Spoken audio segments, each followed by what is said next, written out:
Muito obrigado, Padre João. Obrigado pela oportunidade de estar aqui convosco para este tempo de reflexão, com este título do Egito à Terra Prometida, a experiência do deserto. E de deserto fala-nos muito a Bíblia, como sabemos, quer no Novo, e isso para nós no Novo Testamento é mais óbvio, porque falar de deserto remete-nos para a experiência de Jesus com que começamos o tempo da Quaresma. Jesus que vai 40 dias para um deserto, Jesus que vai fazer uma quarentena no deserto antes de iniciar o seu ministério público, só que de facto o deserto é um tema particularmente forte no Antigo Testamento e era esse o percurso que queria fazer convosco, e para além dos textos que queria partilhar convosco, começar em jeito de oração com um salmo, o Salmo 78, que é um salmo grande, é dos maiores, mas só ver convosco uns versículos que estas palavras do salmista que nos levam para o deserto e que nos falam da experiência do deserto sejam também a forma de, digamos, preparar o nosso coração, nossa mente, o nosso espírito para ouvir a voz do Senhor. Então, do Salmo 78, versículo 14. Deus conduziu-os de dia com uma nuvem e de noite com o seu clarão de fogo. Fendeu os rochedos no deserto e deu-lhes a beber águas abundantes. Deus fez brotar rios das pedras, fez correr águas caudalosas. Mas eles continuaram a pecar, revoltando-se contra o Altíssimo no deserto. Provocaram a Deus em seus corações, reclamando manjares segundo os seus apetites. Murmuraram contra ele, dizendo: será Deus capaz de nos preparar a mesa no deserto? Ele feriu a rocha e logo brotaram as águas e correram torrentes abundantes. Mas poderá também dar pão e preparar carne para o seu povo? O Senhor ouviu e indignou-se, ateou-se nele um fogo contra Jacob, e a sua ira cresceu contra Israel, porque não tiveram fé em Deus, nem confiaram no seu auxílio. Apesar de tudo o que Deus fez, persistiram no pecado, não acreditaram nas suas maravilhas. Por isso Deus extinguiu os seus dias como um sopro e os seus anos como uma ilusão. Quando os castigava, eles procuravam, convertiam-se e voltavam-se para Deus. Recordavam-se então que Deus era o seu protetor, que o Altíssimo era o seu libertador. Mas logo o enganavam com a boca e lhe mentiam com a língua. Os seus corações não eram leais com ele, nem fiéis à sua aliança. Mas Deus, que é misericordioso, perdoava-lhes os pecados e não os destruía. Muitas vezes conteve a sua ira e não deixou que o seu furor se avivasse. Lembrou-se de que eles eram humanos, um sopro que passa e não mais volta. Glória ao Pai, ao Filho e ao Espírito Santo, como era no princípio, agora e sempre. Amém. Com estas palavras do salmista, alguns versículos então, do Salmo 78, diz-nos para já que nos Salmos, um livro de poesia, um livro de oração, um livro de meditação da fé, esta experiência do deserto aparece-nos em alguns salmos, não muitos, mas em alguns, este é um bom exemplo. E o que é que ouvimos? Em primeiro lugar, um Deus que é bom e misericordioso. Em segundo lugar, um povo que se revolta, que se amotina, que se queixa. Um povo que é castigado por Deus, mas onde a misericórdia, o amor de Deus é mais forte do que a fraqueza do povo, e por isso Deus, como termina de uma forma muito bela no versículo 39 deste salmo, Deus lembrou-se que eles eram homens, que eram humanos, que eram um sopro que passa e não volta. Uma descrição forte e acho eu bonita da condição humana, um sopro, e a palavra sopro em hebraico tem a ver com vento, portanto algo que é, digamos, o espírito, e com espírito, a palavra espírito e a palavra vento é a mesma, portanto esta dimensão do espírito que é como algo que vem do sopro de Deus, mas que é efêmero, não é? Que é frágil, e esta experiência da fragilidade é algo que também faz parte da nossa quaresma. Eu queria só partilhar. Quando falamos de deserto,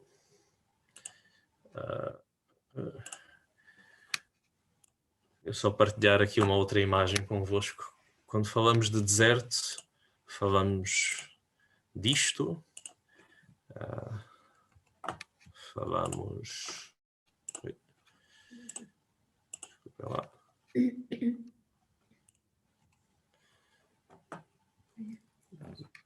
Falamos. Estão a ver esta imagem? Sim. Aqui, por acaso, sou eu. Quando falamos de deserto, estamos a falar de um espaço sem nada, não é? Uma experiência que não temos na nossa vida, no que é Portugal. E por deserto estamos a olhar para um espaço destes, não é? Um espaço, ao contrário de alguns desertos que vemos em filmes, que são muito de areia. Os desertos naquela parte do mundo, né, em Israel e nos países ali à volta, são assim pedregosos, rochosos, né, com às vezes umas estradas assim no meio, mas também às vezes com umas montanhas, com uns montes, e também mesmo junto à água, este monte de pedras e de areia é junto ao mar Morto e ao Rio Jordão, portanto, mesmo em zonas onde há água, há também aqui deserto. Portanto, sobre isto para dizer que o povo de Deus tem uma proximidade muito grande com um território que é desértico, um território que não é muito abundante de vida, de vegetação. E se olharmos para alguns mapas, como por exemplo este que até é tirado da Bíblia, dos capuchinhos, vemos, este em particular retrata, digamos, a saída do Egito para a Terra Prometida, aqui uns caminhos, e olhando para isto bem, vemos que há vários desertos, não é? Aqui diz deserto de Sur, deserto de Sina, deserto de Paran, deserto de... Portanto, quando falamos de desertos, estamos a falar de mais que um sítio, portanto, mais que um território.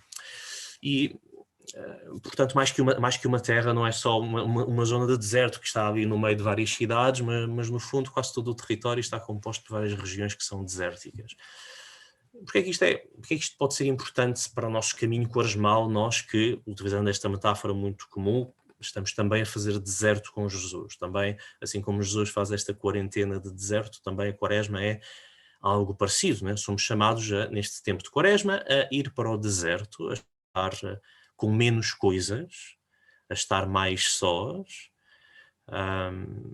Um deserto que este ano e o ano passado se conjuga com esta difícil situação de confinamento, mas de qualquer forma, mesmo num ano normal, é um tempo em que somos chamados a deixar, né? e a ir e a estar no deserto. Ora bem, e por isso é que queria convosco partilhar aqui alguns textos, também não vos queria tirar assim demasiado tempo, nem ser aqui muito enfadonho, mas acho que o primeiro texto que tem muito para nos dizer sobre o deserto é logo no livro do Êxodo.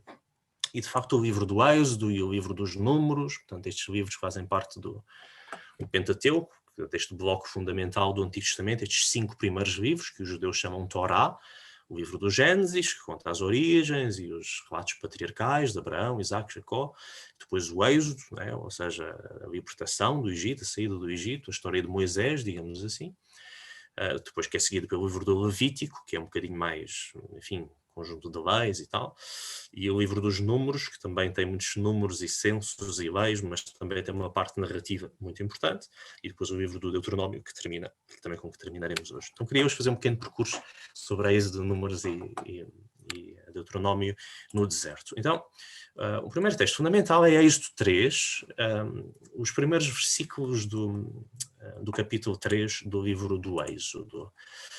E o capítulo 3 do livro do Êxodo começa com Moisés, que já tendo sido criado no Egito, provavelmente ali no meio da riqueza do faraó, acaba por se afastar, acaba por querer, enfim, ajudar o seu povo numa primeira fase, mas depois vai para o deserto. Portanto, Moisés é este primeiro que nos interessa. Moisés vai para o deserto. Moisés afasta-se da sua vida e vai viver uma vida diferente. E a dada altura, diz-nos o livro do Êxodo, Moisés estava a apacentar o rebanho de Jetro, seu sogro, sacerdote de Madiã, conduziu o rebanho para além do deserto e chegou à montanha de Deus, ao Horeb. Ou seja, estava a morar numa zona de deserto, ainda vai para além desse e chega ao Horeb, que também é conhecido por Sinai, que é ali no fundo da Península Arábica. E no deserto, andava para apacentar o rebanho, continua o texto, o anjo do Senhor apareceu-lhe numa chama de fogo, no meio da sarça. Ele olhou e viu, e eis que a sarça ardia no fogo, mas não era devorada. Portanto, esta imagem de uma sarça, de um arbusto, que arde, mas não queima, mas não se consome, não é consumido. Moisés disse, vou adentrar-me para ver esta grande visão. Por que razão não se consome a sarça? O Senhor viu que ele se adentrava para ver e Deus chamou do meio da sarça, Moisés, Moisés. Ele disse, eis-me aqui. Deus disse, não te aproximes daqui, tira as tuas sandálias dos pés, porque o lugar em que estás é uma terra santa. Portanto, há aqui algo interessante, este deserto como lugar do encontro com Deus. Né? E esta é uma dimensão muito clara na vida de Jesus e é também muito clara neste primeiro episódio. Portanto, o deserto é tradicionalmente na Bíblia e pode ser para nós também um lugar de encontro com Deus que requer que se tire as sandálias dos pés porque este lugar é uma terra santa. Como sabemos, alguns dos nossos irmãos de outras religiões, como muçulmanos e também hindus, têm esta prática de, por exemplo, nos lugares sagrados, nos seus templos, nos seus lugares de oração, até tirar os sapatos, né, e deixá-los à porta, de alguma forma para deixar a sujidade que se agarra aos pés fora e para ir ao encontro com Deus sem a sujidade do dia-a-dia. Né? Portanto, esta dimensão de o deserto ser algo que também nos requer tirar, por assim dizer, pesos da vida do dia-a-dia e estar com o essencial. Este encontro de Moisés com Deus fala-nos sobretudo disso. E tem esta dimensão pastoral, parece-me muito importante. O encontro com o essencial. Ou seja, tirar os sapatos, tirar o que está a mais, tirar o que não interessa. E continua o texto. Deus diz, eu sou o Deus de teu pai, o Deus de Abraão, o Deus de Isaque e o Deus de Jacó. Moisés escondeu o seu rosto porque tinha medo de olhar para Deus. Portanto, o Deus que aparece a Moisés é um Deus que caminha com o seu povo. É o Deus do teu pai, é o Deus da tua família, é o Deus de Abraão, o Deus de Isaque, o Deus de Jacó, estas figuras dos patriarcas anteriores a Moisés, como referências do seu povo. E, portanto, um Deus que não está ligado, contrariamente a outras religiões pagãs, a um lugar, mas está ligado à pessoa. Um Deus que caminha com a pessoa. Esta é também uma intuição transversal, se calhar no judaísmo, mas de forma particular no cristianismo, esta ideia de que Deus não está fixo e preso a um lugar, a um santuário, mas está com a pessoa, com o fiel, com o crente, com aquele que caminha. Para nós, a importância dos santuários, nós vamos a um santuário, vamos a uma igreja, vamos a um lugar de oração para nos encontrar com Deus. Sim. Mas isso não significa que Deus está ali, que está preso num santuário, né? Porque não é o Deus do lugar, é o Deus da pessoa. E os santuários são lugares para nos ajudar a esse encontro. Né? Portanto, esta dimensão pessoal, esta fé num Deus pessoal, né? Ou seja, de um Deus que cria relação com a pessoa e não de uma entidade vaga, distante, mas de um Deus que vai ter com a pessoa, como vai ter com Moisés. E depois, continua o texto, o Senhor disse, eu bem vi a opressão do meu povo que está no Egito, ouvi o seu clamor diante dos seus inspetores, conheço os seus sofrimentos. Desci a fim de o libertar das mãos dos egípcios e de fazer subir desta terra para uma terra boa e espaçosa, para uma terra que mana leite e mel, terra do cananeu, do hitita, do amorreu, do perizeu, do heveu e do jebuseu. Portanto, um Deus que está à escuta, um Deus que vê, um Deus que ouve, um Deus que está atento ao sofrimento do seu povo. E sabemos então que Moisés até teve dificuldades em ser aceito pelo povo, não é? Mas um povo que estava escravizado, um povo que não tinha liberdade, um povo que servia para construir, até do ponto de vista histórico, provavelmente muitos judeus terão estado ligados à construção de palácios, monumentos, pirâmides ou partes de pirâmides. Portanto, um povo que está oprimido pelos egípcios e um Deus que vê e que se preocupa com o seu povo. Portanto, não é um Deus, para utilizar uma imagem, enfim, mais moderna, do século XVI, um Deus que não é um relojoeiro. A imagem do relojoeiro no sentido, um relojoeiro cria um relógio, depois dá-lhe corda e o relógio funciona por si, sem intervenção do seu criador. Na Bíblia não é assim. Deus não cria, dá corda e a coisa vai por si. Não. É um Deus que vê, que está atento. Não é um Deus que nos trata como marionetes, não é um Deus que controla todas as nossas ações, mas ainda assim é um Deus que é sensível ao sofrimento do povo, que faz de impressão quando o seu povo sofre. Por isso, e isto também é muito bonito, desce para o fazer subir, para o libertar. Ou seja, um Deus que desce à terra, por assim dizer, para que o povo possa subir, e aqui neste caso subir é para a terra, para esta terra prometida, para a terra de hoje é Israel, Palestina, esta terra então onde Moisés depois conduziu o povo para o libertar. Depois, a dada altura, Moisés coloca a objeção, mas quem sou eu? O que é que eu não sou nada, eu não tenho capacidade, não sou capaz, etc, etc. No versículo 12, Deus diz, não te preocupes, eu estarei contigo. Fixem esta frase, eu estarei contigo. Depois Moisés continua, Moisés disse a Deus, eis que vou ter com os filhos de Israel e lhes digo, o Deus dos vossos pais envia-me a vós, eles dir-me-ão, qual é o nome dele? Que lhes direi eu? Esta questão do nome de Deus, como é que este Deus se chama? No mundo em que há tantos deuses com nomes assim assado, qual é o nome deste Deus, Moisés, que tu nos queres anunciar? Este Deus, como é que ele se chama? E aqui aparece esta frase muito conhecida, Êxodo 3,14, Deus diz a Moisés, eu sou aquele que sou. Assim dirás aos filhos de Israel, eu sou. Isto pode nos parecer estranho e não dizer grande coisa, mas este dizer eu sou, ou eu estarei contigo é a mesma palavra, e tem a ver, enfim, não tinha que estar aqui a explicar muitas coisas da língua hebraica, mas no fundo são 4 letras, tem a ver com 4 letras que fazem parte do verbo ser, que depois dá aquela forma que corresponde àquilo que historicamente será a forma do nome de Deus, Yahvé. Não Jeová, não é? O Jeová é uma adulteração até historicamente e gramaticalmente errada, provavelmente seria Yahvé ou Javé, não é? Mas isso significa eu estou contigo, eu sou aquele que sou e que estou contigo. Portanto, não apenas um ser, digamos, metafísico, uma existência, enfim, fora, mas um que está com Deus, e por nome significa identidade, a essência de Deus é estar com o seu povo. E isto é algo que é muito forte e essencial.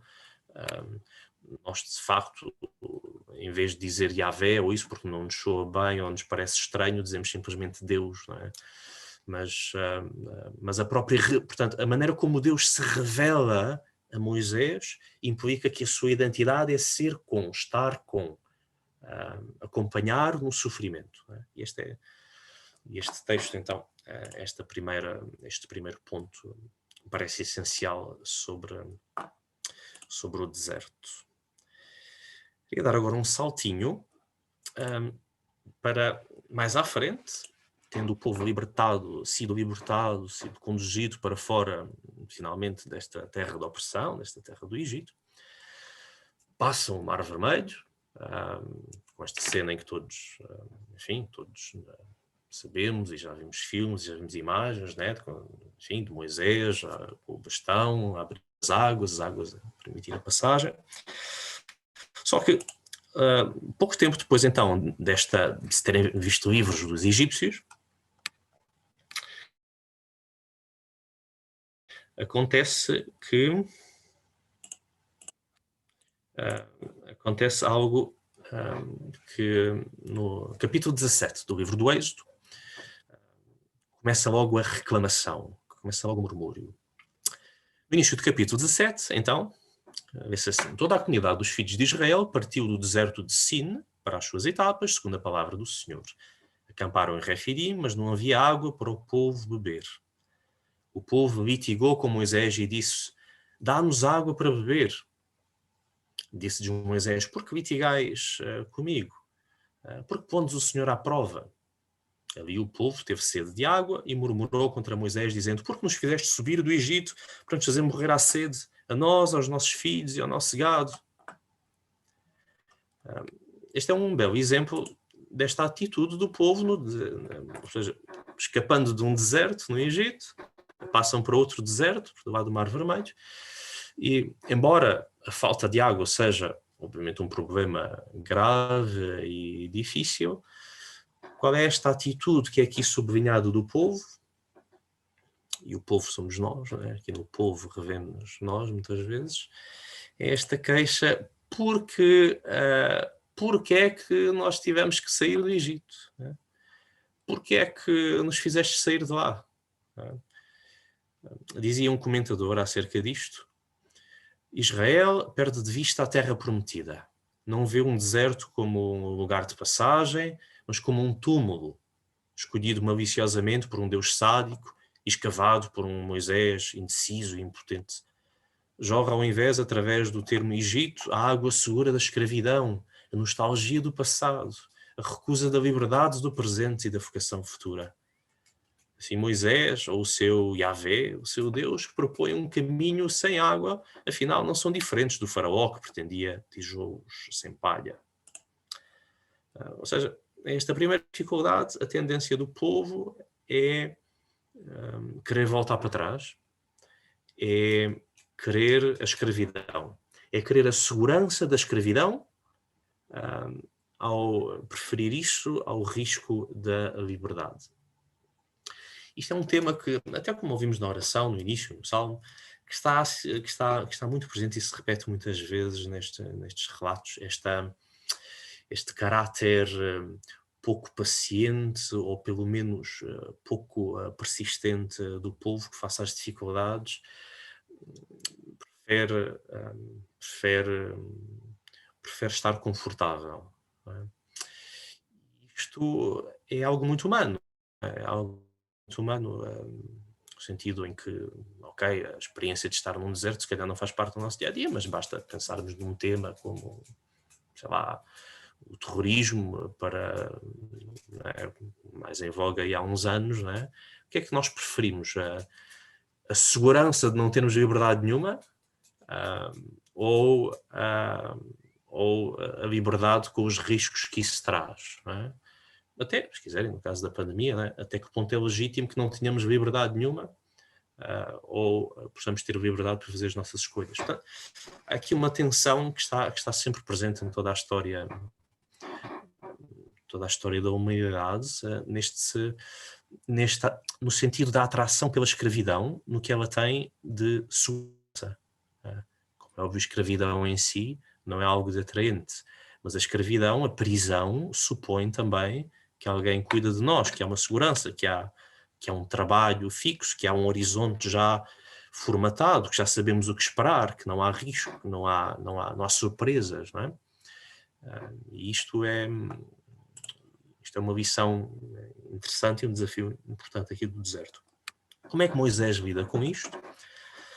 Moisés então clamou ao Senhor, dizendo: que farei este povo mais um pouco e vão apedrejar-me. Enfim, portanto, o povo já quer atacar o próprio Moisés.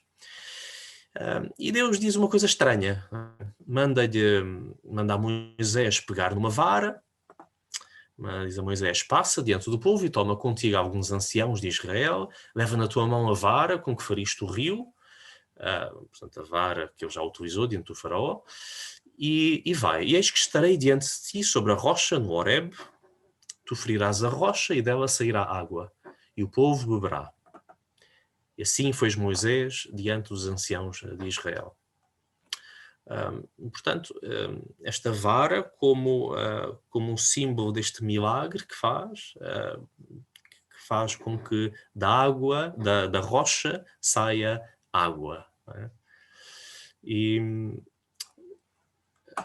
Moisés, ele deu àquele lugar o nome de Massá e Meribá por causa do litígio dos filhos de Israel e por terem posto o Senhor à prova. Enfim, Massá quer dizer tentação, pôr à prova, e Meribá quer dizer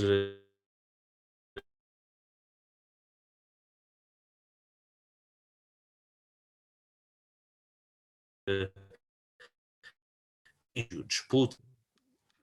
E por terem posto o Senhor à prova, dizendo: está o Senhor no meio de nós ou não?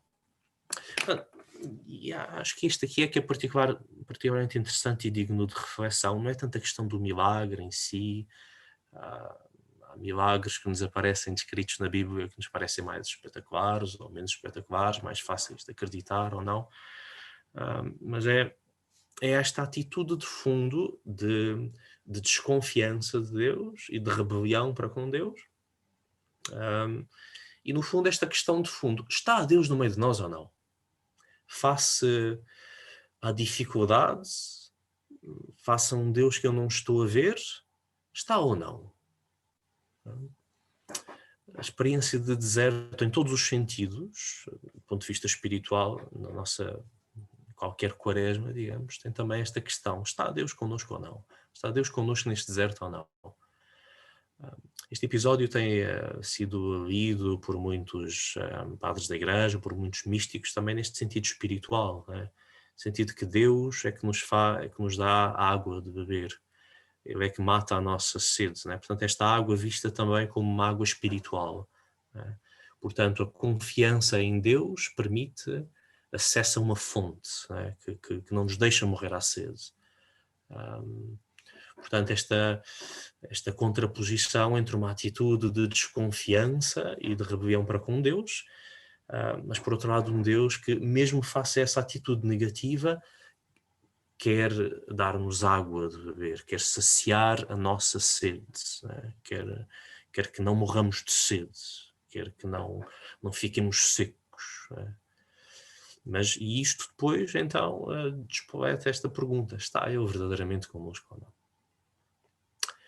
E aqui queria dar mais um salto para Êxodo 32, onde isto se vai colocar de uma forma, então, muito, muito, muito viva. No capítulo 32, Moisés já tinha ido para o monte, recordem-se, até ouvimos o mesmo nome há bocado, Horeb, portanto este monte, Horeb ou Sinai, onde Deus tinha revelado e falado com Moisés, né, em Êxodo 3, é o monte onde também, nas proximidades aqui de Meribá, de Massá e Meribá, portanto onde Deus está presente para dar água, é o Sinai, então, que Deus dá a lei, né, os 10 mandamentos. E Moisés tinha subido ao monte, estava lá no monte, e o povo tinha ficado em baixo. Então, esse 32. Vendo que Moisés demorava a descer do monte, o povo reuniu-se à volta de Arão. Arão, recordemos, é o irmão de Moisés, é o sacerdote, é o ajudante de Moisés. E diz-lhe: vamos, façamos para nós um Deus que caminha à nossa frente, pois a Moisés, esse homem que nos persuadiu a sair do Egito, não sabemos o que lhe terá acontecido. Portanto, o povo, vendo que Moisés se demorava, perde a paciência e quer um Deus. O que é que Arão faz? Recolhendo então ouro e material que eles tinham, faz-lhes um bezerro de metal fundido, e o versículo 4, então exclamaram: Israel, aqui tens o teu Deus, aquele que te fez sair do Egito. E construiu um altar diante do ídolo e fizeram então aí uma festa. Portanto, o bezerro de ouro, um ídolo de ouro que construíram, um Deus feito por eles. E aqui também é algo de muito típico desta, digamos, desta desconfiança e desta falta de fé, porque não estão a ver. O relato começa com este verbo ver. Não veem Moisés, não veem Deus. Portanto, dizem Arão: faz-nos um Deus. Um Deus que caminha à nossa frente. Repara, este episódio do bezerro de ouro, é muitas vezes visto como um ídolo, digamos, como um outro Deus, não é? como se tivessem rejeitado o Deus que os tinha libertado do Egito e quisessem um outro. Não é bem isso, não é bem isso quanto querem uma representação, e até de acordo, digamos, com os cânones da religiosidade antiga, do sítio, onde muitas vezes, de facto, a divindade era representada como um touro, como um bezerro, como um animal destes, que é o que Arão faz. Portanto, querem um ídolo que eles possam ver. Querem um ídolo que eles possam manipular, não é? Que eles possam controlar, não é? Que eles possam que é feito à sua medida. É? Aqui, pelo menos no texto português, há aqui um eco interessante do início do livro do Gênesis, é? em que Deus diz: façamos o homem à nossa imagem e semelhança. E agora é o homem que quer: façamos um Deus à nossa medida. Portanto, esta tentação de querer um Deus que eu possa ver, que eu possa controlar. Não querem já desistiram desta mediação de Moisés, que com base numa relação de confiança, com base numa palavra, mas se quiserem é o elevar deste problema das águas de Massá e Meribá, que era um Deus que eu possa dominar. Sabemos, claro, depois o que aconteceu. Moisés, quando desce, vê que eles estão aqui em grande festa. Então, no versículo 7, o Senhor disse a Moisés: vai, desce, porque o teu povo, aquele que tiraste do Egito, está pervertido. Desviaram-se bem depressa do caminho que lhes prescrevi. Fizeram um bezerro de metal fundido, prostraram-se diante dele, ofereceram sacrifícios. O Senhor prosseguiu: vejo bem que este povo é um povo de cerviz dura. Agora deixa-me, a minha cólera vai inflamar-se contra eles e destruí-los, mas farei de ti uma grande nação. Moisés implorou ao Senhor, seu Deus, dizendo: porquê, Senhor, a tua cólera se inflamará contra o teu povo, que fizeste sair do Egito com tão grande poder e com mão poderosa? Aqui está outro elemento que, como também ouvimos na oração inicial, a cólera de Deus. Não é? E isto é algo que porventura achamos muito típico do Antigo Testamento, que às vezes de uma forma errada vemos como representando Deus como um justiceiro duro, que castiga, não é? Digamos, que não suporta as infidelidades do seu povo e semeia destruição a eito. Mas esta cólera de Deus tem a ver com mais do que com o temperamento ou o temperamento forte de Deus, mas com algo muito importante no Antigo Testamento, com esta radical incompatibilidade de Deus com o mal. Ou seja, de um Deus que não suporta o mal, de um Deus que não suporta o pecado. Se quiserem, isto é algo que se traduz do ponto de vista da nossa doutrina de catecismo, dizendo que Deus, atual, não é? Dizendo que Deus odeia o pecado, mas ama o pecador. Não é? Ou seja, dizer que Deus não é um Deus de meias tintas, mas Deus detesta o mal. Não é? Mas depois o que fazer com aquele que pratica o mal? É interessante que neste e noutros episódios vemos esta intercessão de Moisés. Moisés que intercede pelo povo.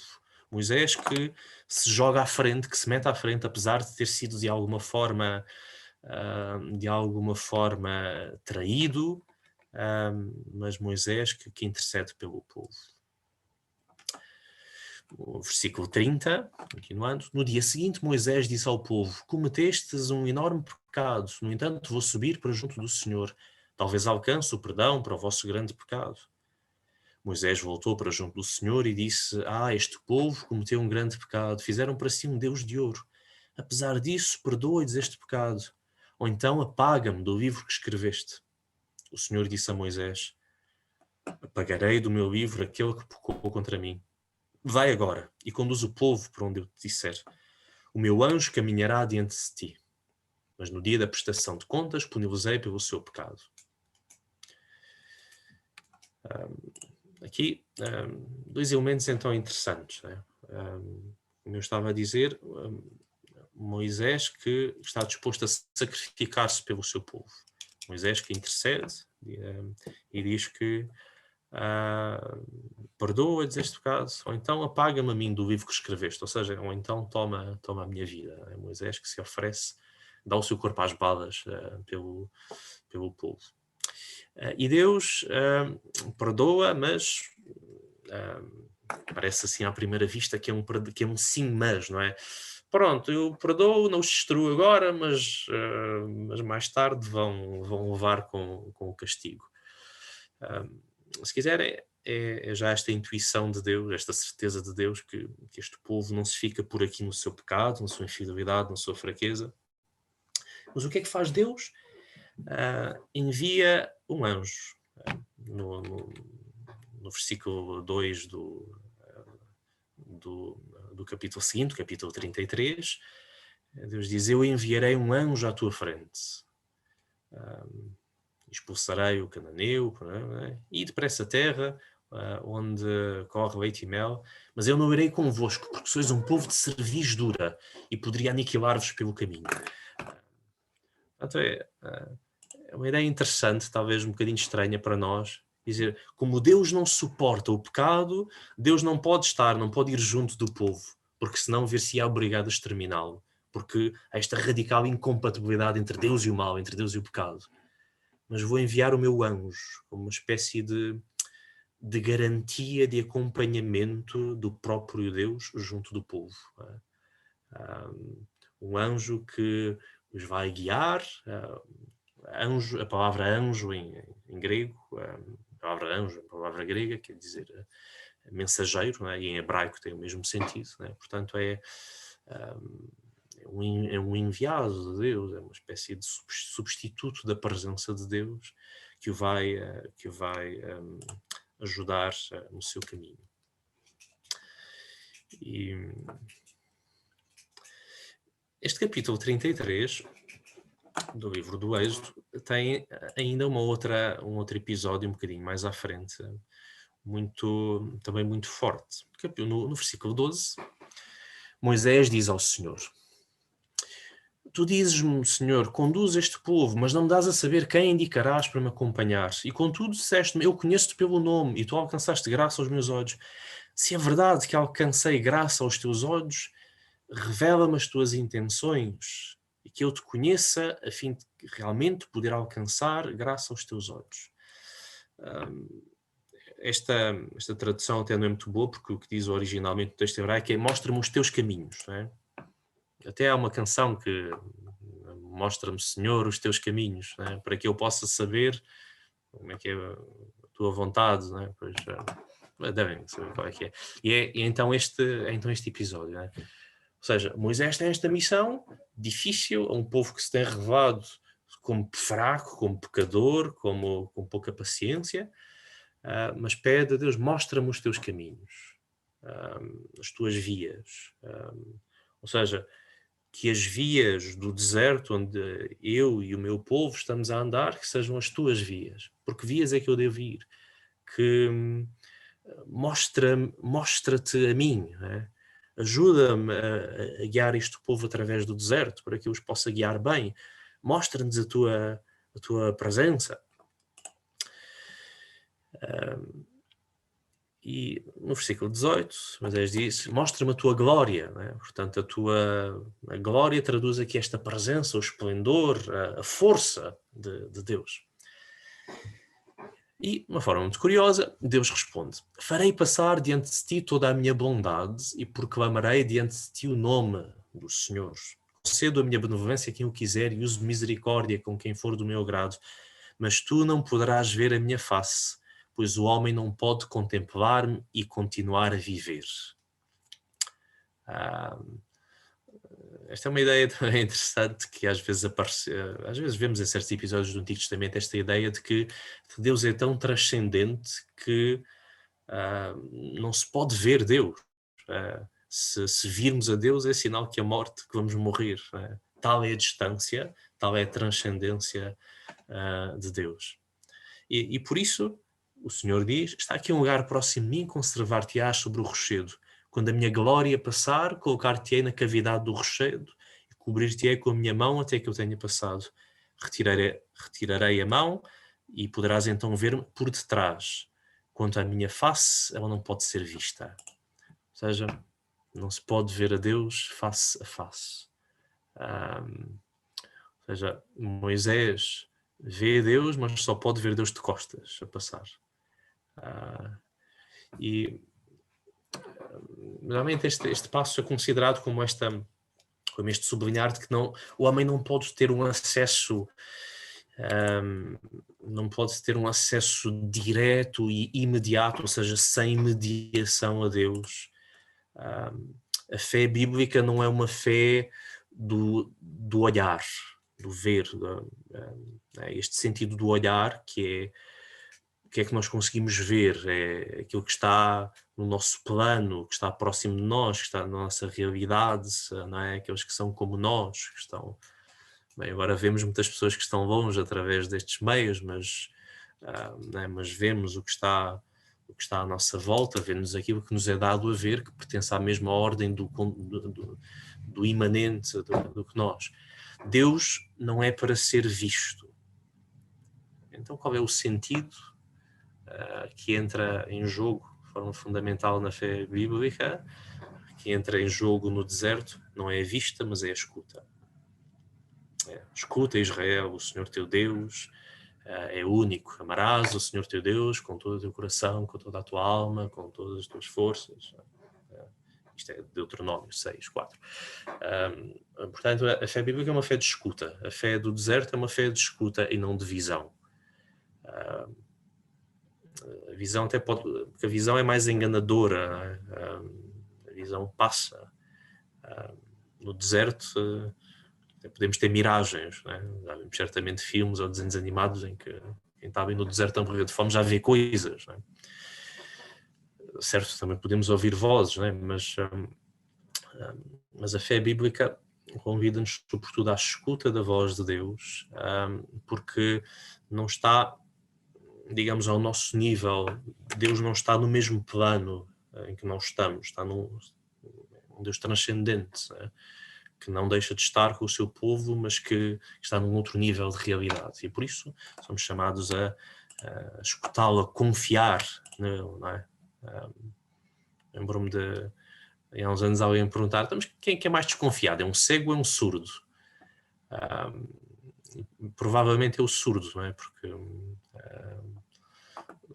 se nós pensarmos, né, fizemos este exercício de não ouvir, não é? Nós temos sempre esta desconfiança de que alguém está a dizer uma palavra, está a falar mal de nós, ou coisa do género. Portanto, antropologicamente, se quisermos, a audição é este sentido da confiança.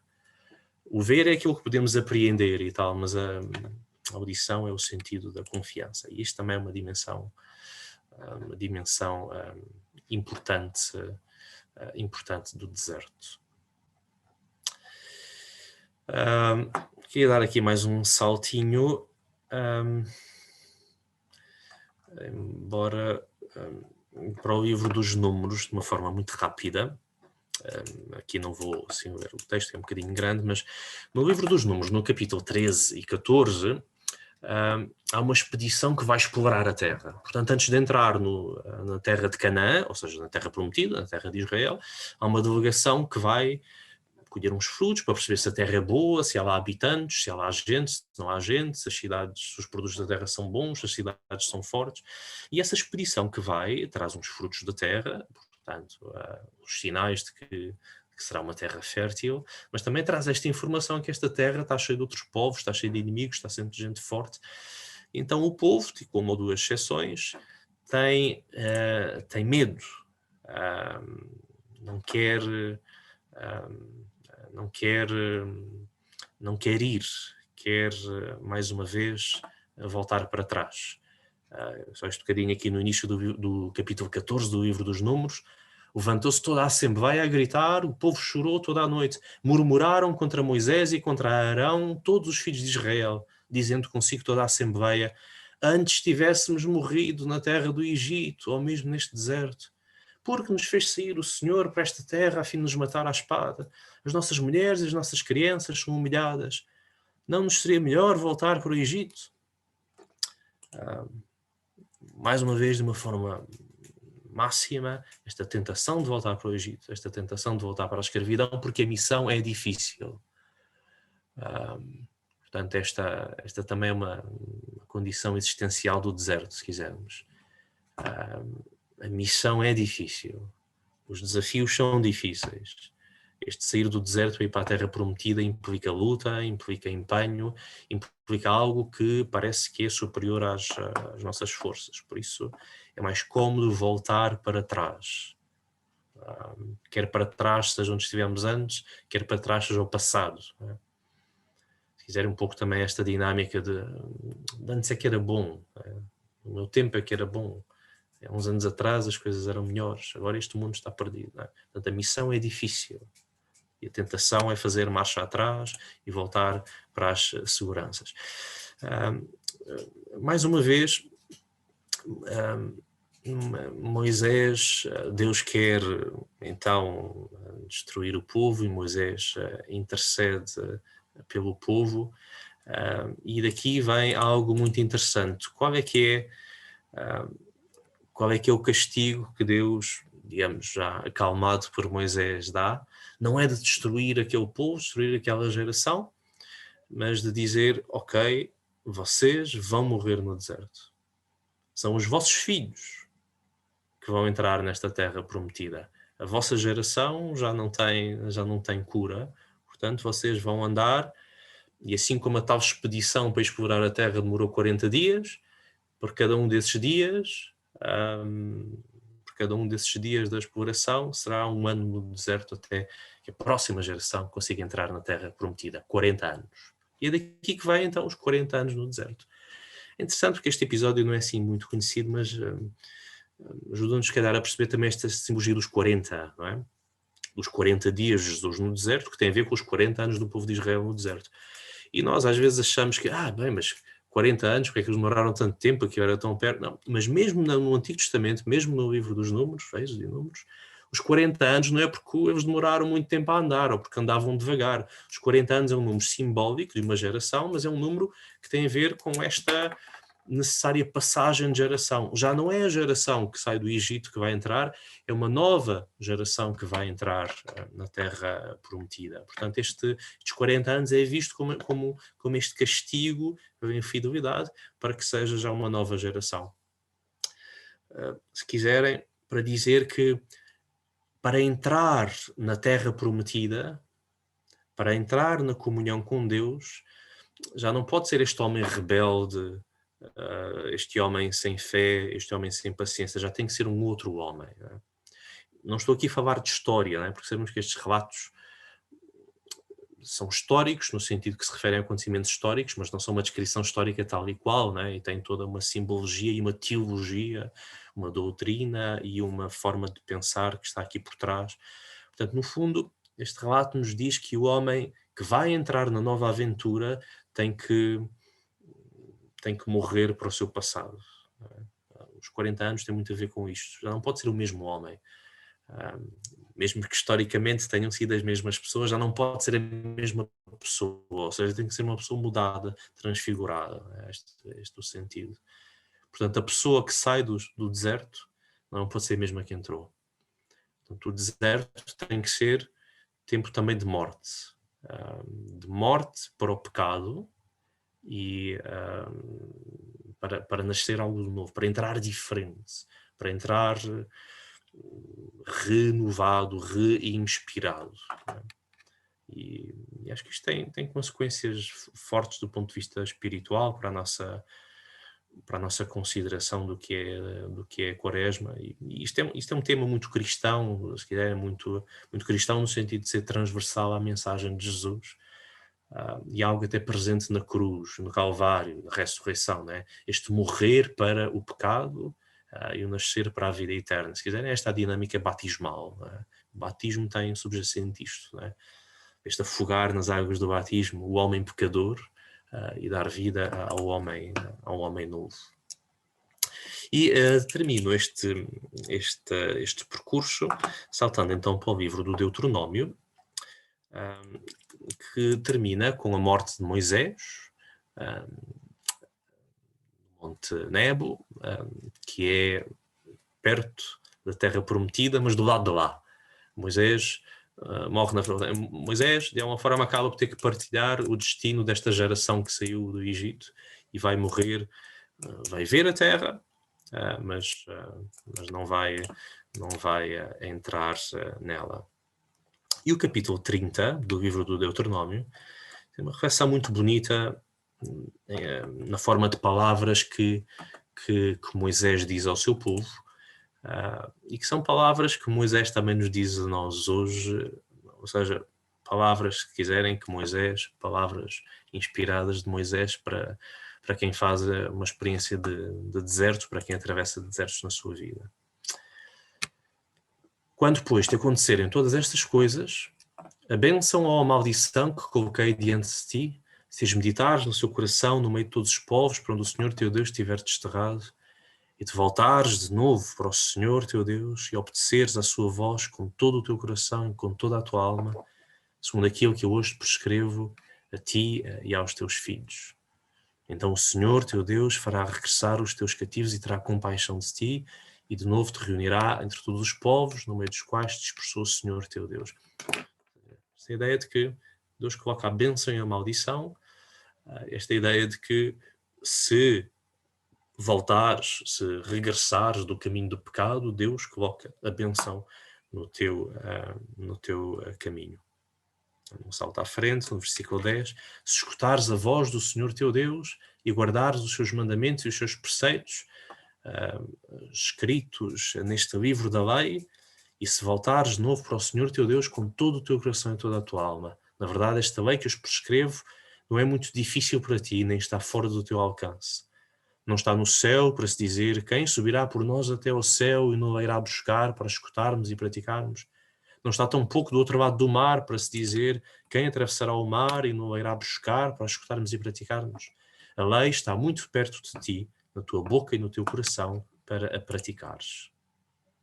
Este passo do Deuteronômio é citado no capítulo 10, penso eu, da Carta aos Romanos de São Paulo, né? Quer dizer, portanto, a lei, a palavra de Deus, não está tão longe que não o possas alcançar, não está no cimo dos céus, não está no fundo dos mares.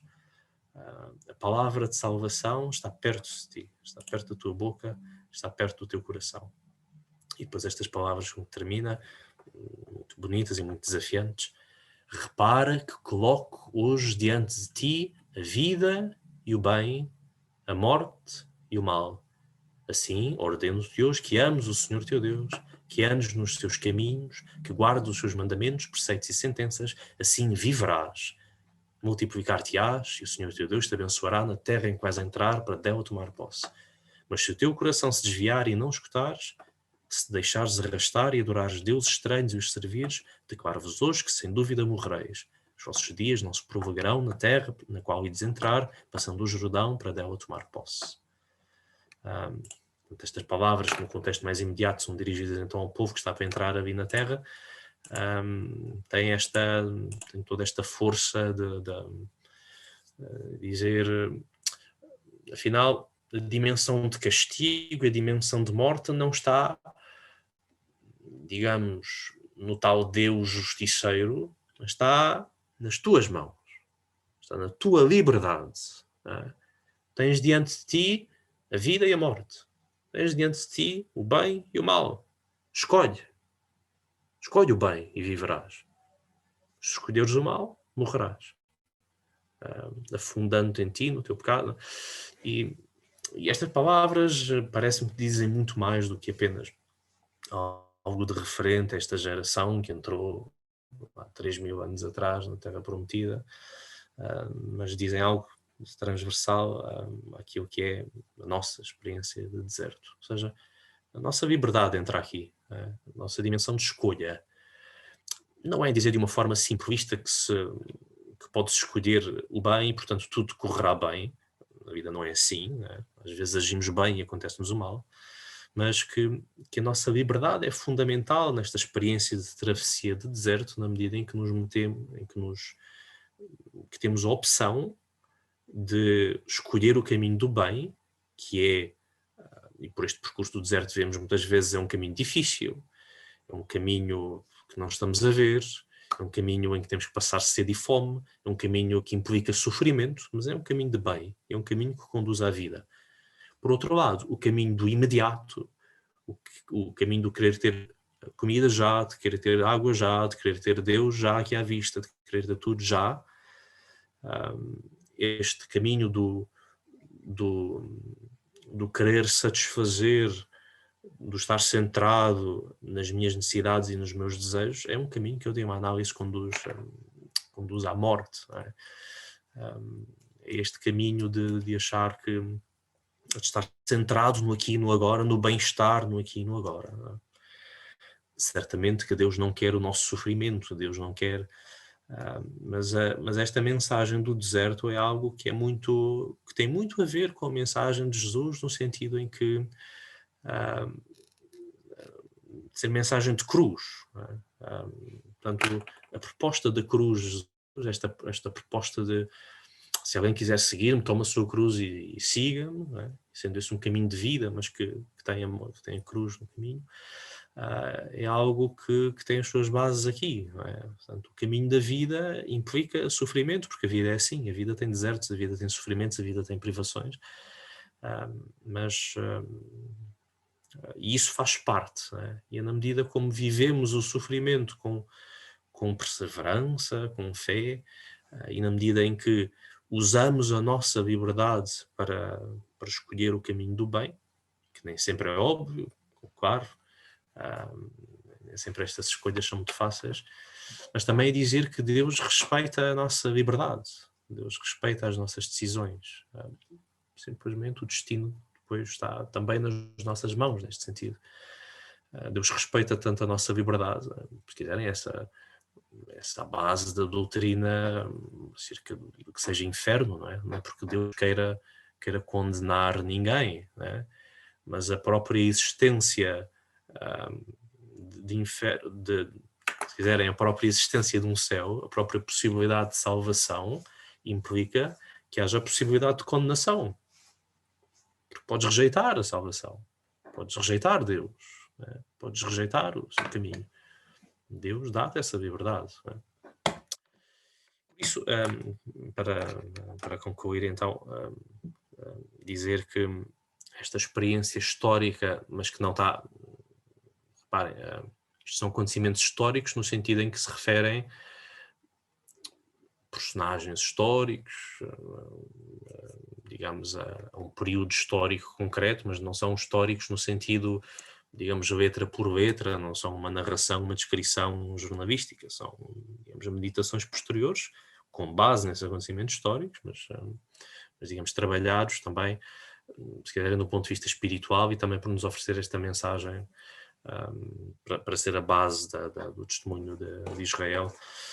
É, portanto, então, neste caminho do deserto que se vai construir a identidade de Israel, do povo de Israel, do povo de Deus, e é isto constrói também aquilo que é a mensagem de Jesus, e por isso é que Jesus também tem esta necessidade de começar o seu ministério indo para o deserto, e por isso é que a Quaresma também é um tempo importante de recuperar isto, não é?